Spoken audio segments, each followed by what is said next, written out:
I know people are going to disagree with me on this one. Well, at least some of you guys. Is DWC more complicated or deep water culture? Or like mine, RDWC?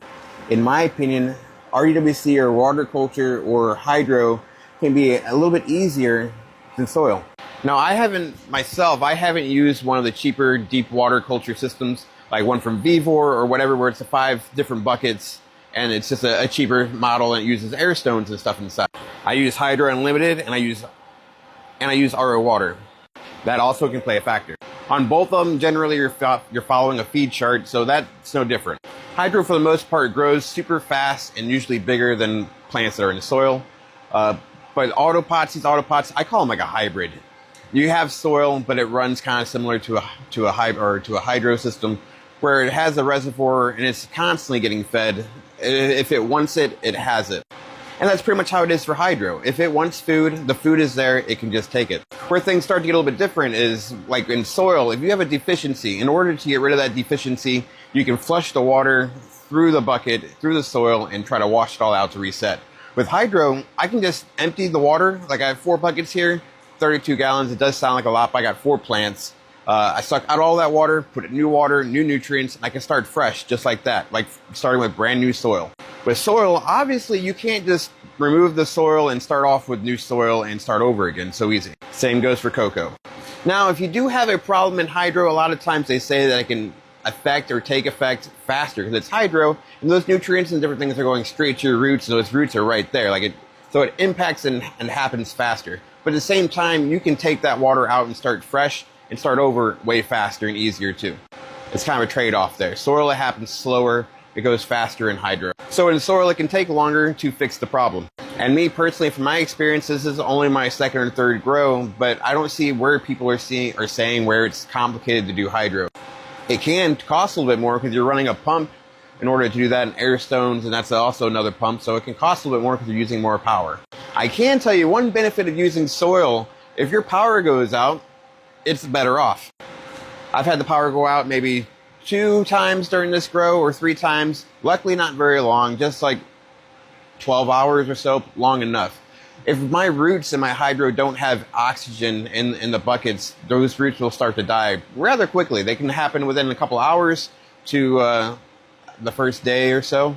Plants can start drooping real fast. If my plants are in soil and the power goes out, especially in the auto pots, nothing's going to happen. The auto pots are gravity fed, and the plants is going to have a few days or whatever without light, which can affect your grow, but it's not going to be root damage and all this.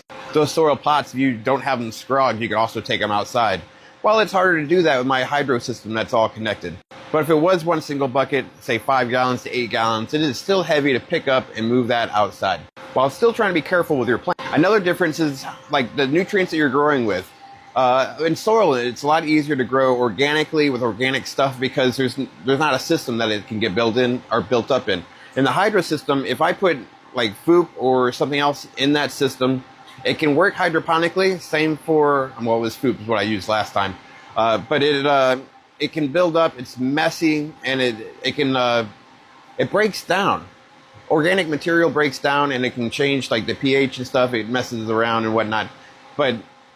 So using it in hydro where things are going to build up in the pipelines and the drain and different things can make it a little bit harder to use. Plus, it's usually messy. As of right now, I use current culture H2O in my hydro, and it keeps my water like crystal clean. Even the nutrients themselves, if I pour them all into a bucket, they're all clear and see-through. They might have a little bit of tint to them, but if I pour in a water bucket that's all white, the water is still crystal clear.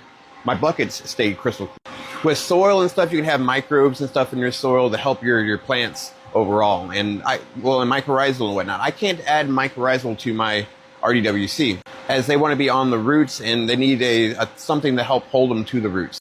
I use photosynthesis plus on my soil, and I could put it in my hydro, but with the nutrients that I use from current culture, they use what I just showed you, the UC roots, and that has stuff in it that's like a pool shock, and it kills everything in there. Any bacteria, biofilms, it keeps the whole entire system sterile. So most likely those microorganisms that are in there are going to die.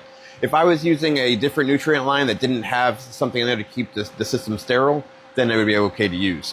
The mycorrhizal so much wouldn't work so good. Another big thing with soil is the opportunity for pests.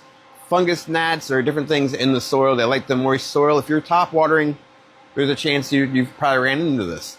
With the hydro, or even with the autopots keep the top 3 inches or so of the soil dry, so bugs don't like to get in it. With the hydro, there's also no bugs in there because, for one, my system is sterile and there's no soil.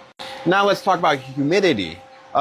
These plants put out humidity, quite a bit of humidity when they're in flower. I have the 4-bucket system here in my 4x8 tent, and I'm going to say that having those 4 buckets full of water right here in the tent probably raises my humidity in my tent, and it is hard for me to get that down lower. Or it's just something I need to be aware of, that it's going to take extra to compensate for the humidity that they are putting off, or that's coming off the buckets. Another big thing with hydro is the fact that it is less messy generally. You don't have soil around, you're not having to suck up soil or anything while you're trying to dig and get leaves off the soil, or it's just less messy. Once it's there, it is there. If I need to empty it out, I just use a hose and empty it out, and it's just not so messy. I don't have dirt all over my floor. I mean, I have dirt on my floor, but that's because of these other plants. I do sweep it up, and it is clean. Don't get on me. And once again, my system runs with the venturis inside the buckets that suck air in, I'll mix it with the water, and it works way better, in my opinion, than air stones. Air stones, you can have too much air, too little air. These are just set, and it's perfect. And that could potentially make my grow, or my experience, a little easier. Another thing with hydros, you got to watch out for your bucket temperatures. My bucket temperatures have been about 74 degrees this run, and it's making my pH just stay at a level of 8.0, which is still growing great plants. They look great, but it's just something to watch out for. So you could use a chiller. My system has automatic, or has a hookup for a chiller, and that will help me tremendously next summer. Is it 100% needed?